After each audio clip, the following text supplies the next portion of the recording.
So, usually when we talk about a perfect society, there's this expectation that it's, just a thought experiment. Like, it's a fantasy. Right, a purely theoretical exercise. Exactly. You read a sci-fi book or some old philosophical treatise, and the author paints this really lush picture of a world with no money, no stress, and you just kind of accept it as a neat idea. Yeah, you close the book and go right back to reality. Yeah, paying your mortgage, dealing with traffic, managing interpersonal drama, all that fun stuff. Because we know deep down that utopias are really just blueprints for a building that's, never actually going to be constructed. But then you encounter a claim that completely shatters that expectation. Like, what if a perfect utopian society wasn't just some theory on a piece of paper? What if it was a living, breathing reality that has actually existed right here on Earth for, like, over a decade? Which completely flips the premise, right? Because we are no longer dealing with a hypothetical what if. We're dealing with what is, or well, at least what is claimed to be. Right. So welcome to this deep dive. Today we are taking you on a journey into a truly mind-bending premise. Our sole source for today's exploration is this fascinating essay from 2023. It was translated into English, and it's written by an author named Su Feng. And the title of this essay is, well, it pulls absolutely no punches. No, it really doesn't. It's titled, Humanity's Most Ideal Life Has Been Born on Earth for Over a Decade.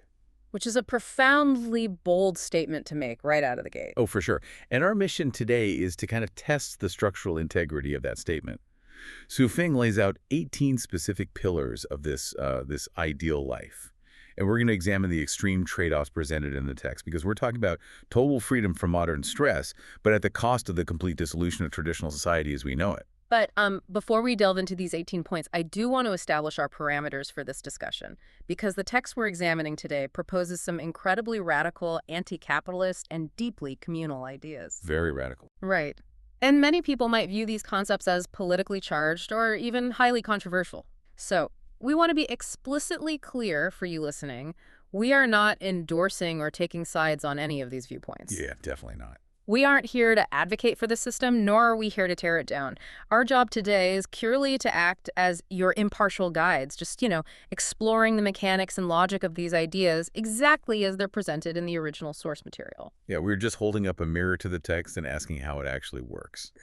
So, okay, let's unpack this. Let's start with the economic engine of this society, or rather the complete lack of one. The lack of one, yes. Right, because according to the text, in this society, there are no wages, no bonuses, no benefits. You literally own nothing. Nothing at all.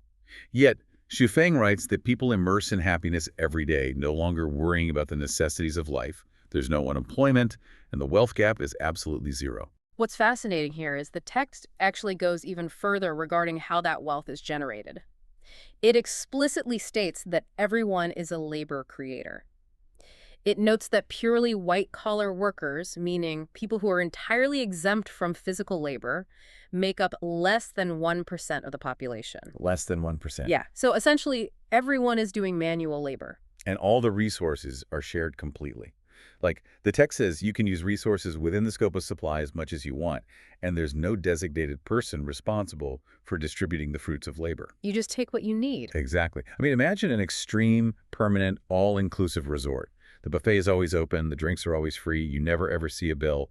But the catch is, the guests are also volunteering to do all the maintenance. Right. They're cooking the food, they're scrubbing the pools, making the beds, all with a smile. It's a resort where the guests are the staff, but there's literally no management telling them what to do. And I am struggling to see how that functions in reality. I mean, human nature is fundamentally geared toward conserving energy, right? Usually, yes. If I know I can eat at the buffet, whether I scrub the pool or not, eventually I feel like I'm going to stop scrubbing the pool. How can a society function with unlimited resource use, but absolutely zero lazy people? Because the text literally says, quote, no lazy people, everyone is striving to achieve the highest quality. It demands that people willingly create and contribute without any supervision whatsoever. Well, the underlying assumption Xu Feng is making relies on a complete shift from extrinsic to intrinsic motivation. Okay, break that down for me. Sure. So in our current economic model, we are extrinsically motivated. The motivation is outside of us. It's the wage we need to buy food or, the fear of eviction if we don't pay rent. What this text proposes is a system that entirely removes the stick of financial anxiety. But if you remove the stick and you don't offer a bigger carrot like a promotion or a bonus, Yeah. why do anything difficult at all? Because the text operates on the philosophy that laziness isn't an inherent human trait. It argues that laziness is actually a symptom of a broken exploitative system. Oh, interesting. Yeah, the theory assumes that if you strip away the stress of survival, human beings will naturally want to work. They will find joy and purpose in manual labor and contributing to the collective. So it's a massive psychological gamble. It's betting everything on the idea that humans inherently want to be productive for the good of the group. Exactly. I mean, you listening, imagine your own workplace operating this way. Like, no managers, no performance reviews, just the expectation that everyone will inherently strive for the highest quality simply because the company provides free lunch and a place to sleep. It demands total, unyielding collective participation, Yeah. which actually leads to a really crucial logistical hurdle. Right. If no one is managing the money and no one is officially distributing the wealth or the resources, who is managing the people? Yes. That brings us to one of the most radical concepts in the essay. This idea of governance without governors. The invisible hand of what Lifechanyuan calls the program. The program. The text states that there are no internal laws to constrain you. No rules, no regulations, no human managers above your free will. Instead, society is run by values and programs. The exact quote is, values managing and programs maintaining.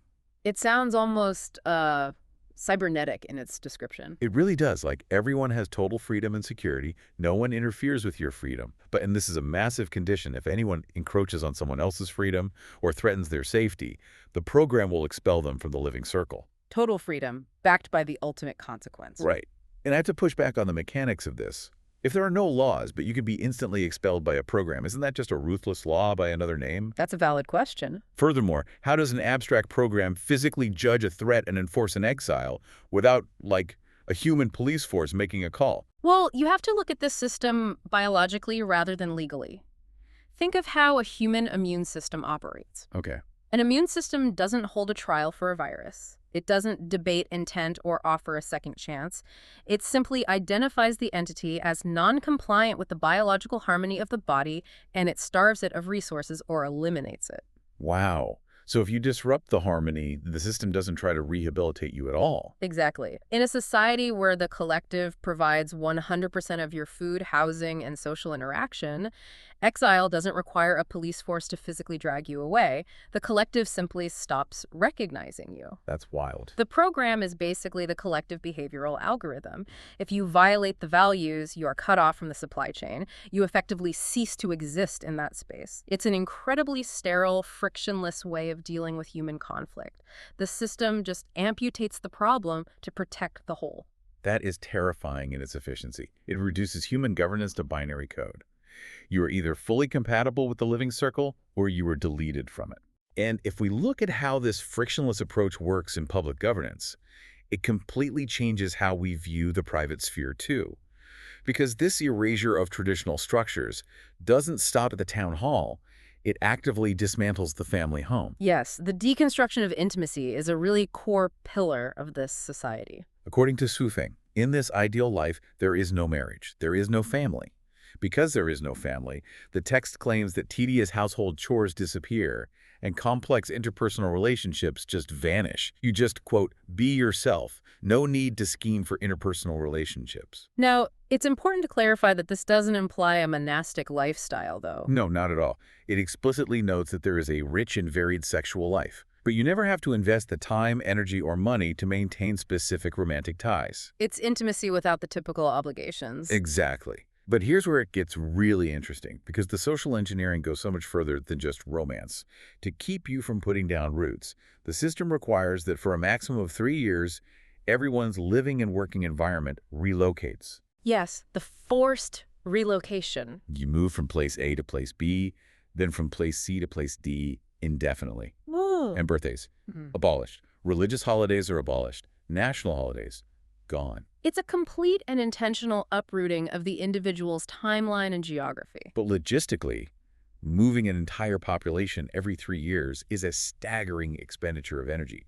Why would a supposedly perfectly efficient society mandate that? Wow. Like when I try to picture the actual lived experience of this, it feels like living in a perpetual state of being a college freshman during orientation week. That's a great analogy. Right. You're constantly moving into a new dorm, meeting a flood of new people, experiencing abundant cultural activities, which the text promises, but you never actually accumulate any long-term domestic stakes.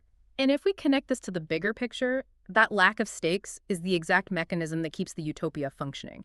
If you stay in one place or with one person for too long, you build a fiefdom. You build emotional equity. You build a hometown. Precisely. Traditional institutions like marriage, family, and deep lifelong friendships create competing loyalties.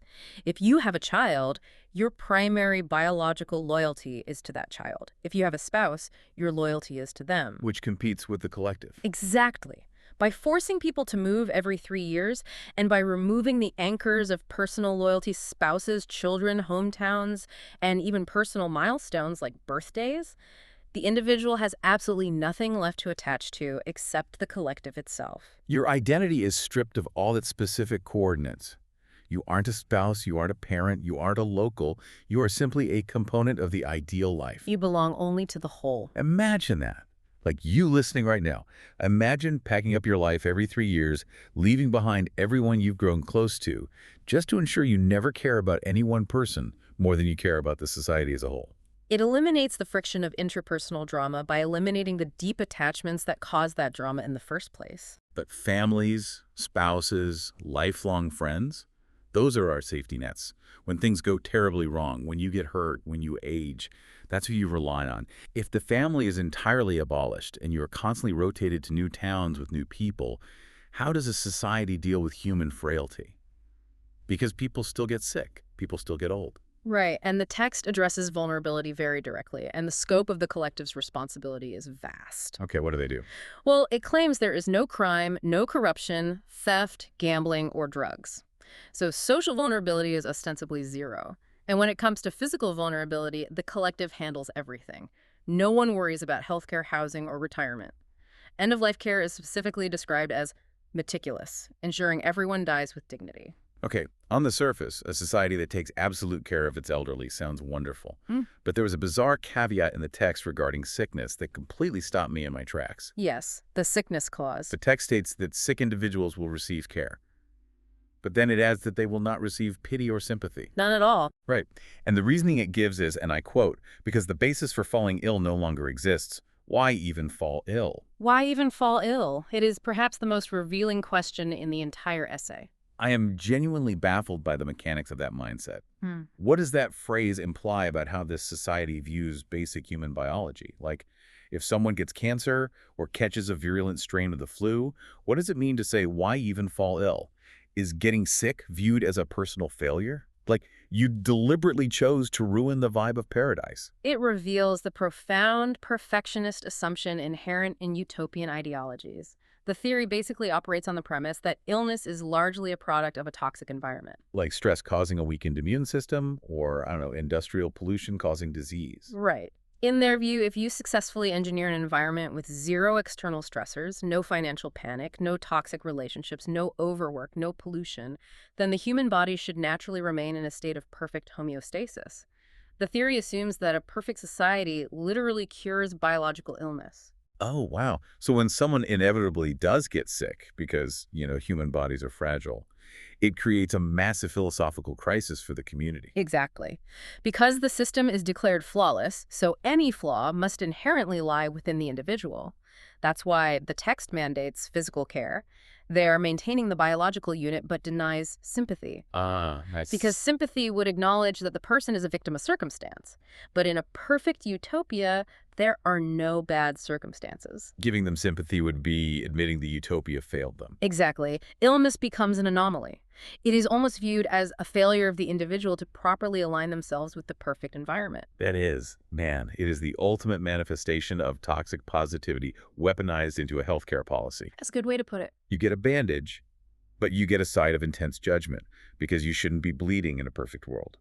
It treats human suffering as a software glitch in the program. When you believe you have engineered out all sources of misery, any remaining misery is seen as an act of rebellion or incompetence. All of these mechanisms we've discussed, the algorithmic exile functioning like an immune system, the forced relocation every 3 years to destroy emotional fiefdoms, the belief that illness shouldn't even exist, it sounds incredibly radical. It sounds like science fiction. But that brings us to the author's final and arguably most consequential claim in the entire essay. The assertion that this is not theoretical. Exactly. Right. Swething concludes the essay by insisting that everything we just analyzed is a living reality that has existed on Earth for over 10 years. He is planting a flag and stating that this society is currently functioning. But he immediately follows that up with a dark warning to his readers. Yeah, he claims that this living reality is highly undesirable to certain people specifically, people who pursue power, wealth, and social status. According to the text, the outside world finds this ideal life appalling. Shuofeng writes that this utopian living circle must be vigilantly guarded against these outsiders because the outsiders want to prevent, suppress, and eradicate it. It establishes a very stark us versus them dichotomy. So what does this all mean? How do we analyze that sudden shift in tone? We go from, we have achieved perfect harmony and joy, to the world is trying to destroy us in the span of like a few paragraphs. This raises an important question, right? Because if you look at the life cycle of insular movements historically, almost every single radical community eventually frames itself as being under siege by a corrupt outside world. Right. It is the architectural linchpin of a closed belief system. It functions as a preemptive defense mechanism against any valid questions. Precisely. By explicitly stating that the outside world operates purely on envy and jealousy of their perfect lifestyle, the text dismisses any external criticism before it can even be voiced. Think about it practically. If an outsider points out that moving thousands of people every 3 years is emotionally devastating, or that algorithmic exile is draconian. The community never has to engage with the substance of that critique. Exactly. They can just point to Zhu Feng's essay and say, see? He told us you would try to suppress us. You're just blinded by your desire for wealth and power.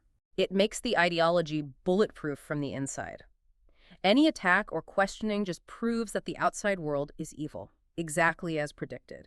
It unites the group against a common enemy, which is absolutely vital for cohesion when you have systematically removed all of their traditional bonds. Yeah. When you strip away family, hometowns, and personal history, the only thing the individual has left to hold on to is the shared belief that they alone hold the truth in a hostile world. We have dissected an incredible amount of logistical and philosophical ground today. We've looked at the complete elimination of financial anxiety through forced manual labor, the frictionless but terrifying reality of algorithmic exile, and the guarantee of a tranquil life bought by the total abolition of the family unit and deep romantic ties. The mechanics of an ideal life require immense sacrifices of personal autonomy. And now I want to ask you, the listener, to weigh these mechanics against your own life.